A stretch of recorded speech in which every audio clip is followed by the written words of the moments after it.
Welcome back. 10th November 2025 has been etched into the memories of the nation after a deadly blast that rocked Delhi's Red Fort area. But as the investigation continues, a massive web of white-collar terrorism is being uncovered. Something not just shocking but also concerning. Hello and welcome to DeepDive. My name is Vineet Malhotra and you're watching NewsX. Today we talk about a question that has been brewing in the minds of almost every Indian. When these medical colleges get so radicalized is the big question. That students turn into terrorists, that they decided that suicide bombing is normal and in fact acted upon that thought as well. Let's start from the incident in question. On 10th of November, on a Hyundai i20 loaded with at least 40 kilograms of ammonium nitrate detonated outside Delhi's Red Fort, killing 14 people and injuring 32. The man who pressed the driving that car, the man who in fact was a key conspirator and the suicide bomber, was not illiterate. He was Dr. Umar Un Nabi, a 29-year-old assistant professor of medicine, topper of his batch, wearing a white coat by day and wiring car bombs by night. The spotlight first fell on Al-Falah University in Faridabad, a private institution that was raided by the Enforcement Directorate just yesterday. The chairman has been summoned, the Okla office sealed, 2 FIRs for forgery and cheating have been slapped, and the NAAC accreditation found to be fake, and one former faculty member, Dr. Shaheen Shahid, already arrested for Jaish-e-Mohammed links during her posting in Saudi Arabia. This was supposed to be the epicenter, and it still undoubtedly is a key hub for these terrorists, but the initial spark is rooted in the valleys of Kashmir. But here's what should truly chill your blood. The mastermind, Dr. Umar Un Nabi, did not study at Al-Falah. He didn't teach there full-time either. He only joined 6 months ago.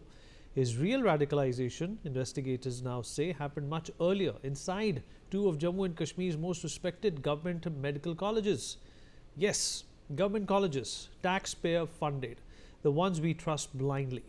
Let us begin with the oldest. Government Medical College Srinagar, located in Nagar, Srinagar. On your screens is a picture of the college's website, established in 1959. This is one of the oldest medical colleges in the country. The official website, gmcs.ac.in, clearly states that its annual MBBS intake is 180 seats. That means right now approximately 1,050 undergraduate and postgraduate medical students are studying within those walls overlooking the Jhelum. Over 1,000 future doctors. This also means that so far in the 66 years since the college was established, around 10,000 doctors have graduated from the college. And from this very institution, in the 2015-16 batch, walked out the batch topper, Dr. Umar Un Nabi from Pulwama. His classmate and close friend, Dr. Muzammil Ahmed, was also arrested last week from Al-Falah University. He was not just a key aide in the bombing, but according to our sources, also was using the university's lab to extract ammonium nitrate from fertilizers as instructed by Jaish-e-Mohammed handlers. Both Umar and Muzammil were brilliant students. Both cleared NEET with ranks that made their villages proud. Both sat in the same lecture theatres, dissected the same cadavers, and somewhere along the line decided that killing innocents was part of their oath. And after graduation, Dr. Umar did not stop in Srinagar. He moved to the newest government medical college in the valley, the Government Medical College, Anantnag. Located in Dalgam, Anantnag district, it's a fairly new college inaugurated in 2019 as a step to not only foster education in the Kashmir Valley, but also provide quality healthcare at significantly low prices.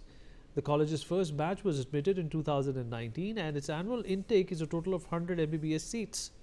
The college's official website, the gmc_anantnag.ac.in, proudly displays the seat matrix, and currently around 500 to 600 undergraduate students are enrolled there.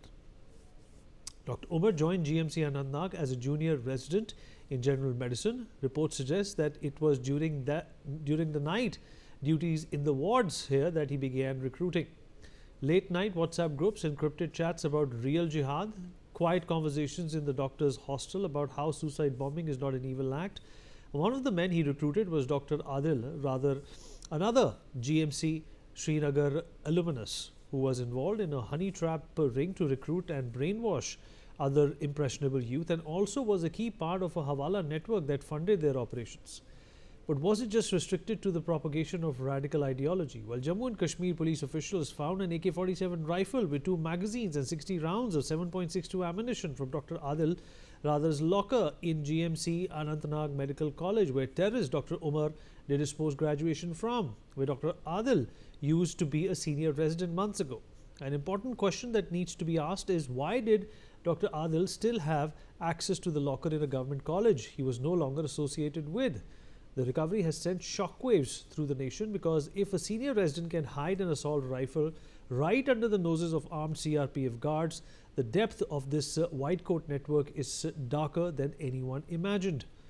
Think about this. 3 highly educated doctors, all products of government medical college, all from government institutions we consider the gold standard, not training camps in Pakistan, but our own lecture halls, our own hostels, our own libraries. This is not infiltration. This is homegrown, white-collar, highly educated terrorism.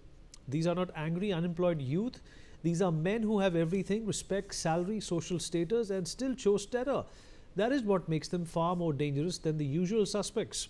We have been focusing on de-radicalization in the valley, but we thought medical colleges were safe. We thought education would bring youth away from terrorism, but it seems like we were wrong. When a doctor who has taken the Hippocratic Oath decides to become a suicide bomber, a terrorist, it becomes a huge question mark on the entire system.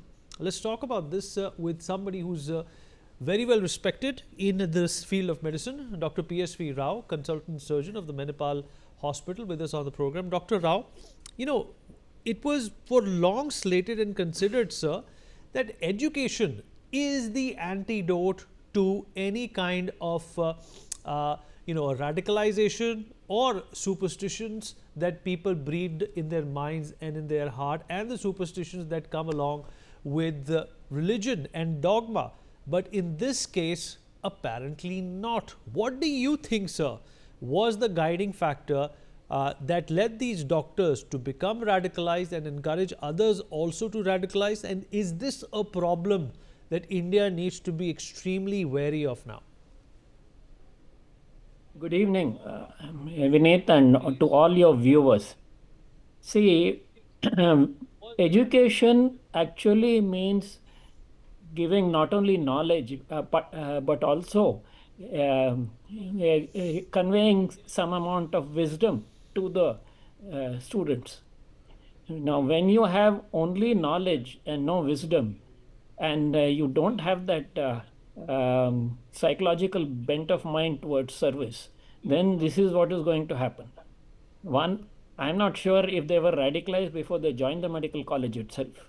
Second, like I have mentioned earlier also, we need to have psychological testing of people who join the medical college to find out if they are really suited for the profession of service to humanity. I went through a 3-day, not just a few hours, a 3-day psychological test before I was given the medical seat in CMC Vellore. That's how it was done in CMC Vellore. I'm talking about years ago, and even to this date. So we need to have psychological testing of all fresh graduates. Now, I am trying to understand this whole horrific situation of doctors themselves. See, we have had in the past Naxalites using corrupt people in the medical services to misuse the ambulance for carrying firearms and explosives. But this is a whole new level where the doctors themselves are involved, and it's not some corrupt officials allowing misuse of the hospital alone. So, in trying to understand it, I looked at how are double agents? You know what double agents are? These are spies who seemingly work for one nation, but are actually working for the enemy nation. So, and I was looking into what really works there, because this is the nearest similarity I can think of. These people, instead of saving lives, are working towards taking innocent lives, people whom they don't even know. So, the 3 things that come out when people do this kind of thing is either ideological conviction, in which case either they had been radicalized before they joined medical college, or at least the lead person, or he for some reason got radicalized while he was in medical college. by whoever was radicalizing these people. Second is financial gain, and third is coercion. In this case, financial gain is not involved because they seem to be financially quite well off. It is not that they are desperate due to some loans, etc. Government college, you don't need to take a huge loan to pay your fees. Now, coercion possible if their family members were held to ransom, at risk, but it looks more like an ideological conviction for continuing this over a period of time. This was not 1 day or 2 days. For some years, they seem to have been doing. So I'm wondering if they have been doing it. At least one or two of them, if not more, were ideologically convinced, radicalized even before they joined. So we need to sort that out. We also need to, and you see how catching one person, the security forces have now managed to find a whole network of them. So I feel that, like I have mentioned before, the security in the airports came only after hijacking began. We need that kind of security in hospitals also, because the doctor's All right, fair profession enough, sir. I and appreciate your hospitals are thoughts on this, and I companies. appreciate your perspective as well. Unfortunately, we have run out of time. Thank you, sir, for participating. We take a short break now. We'll be back.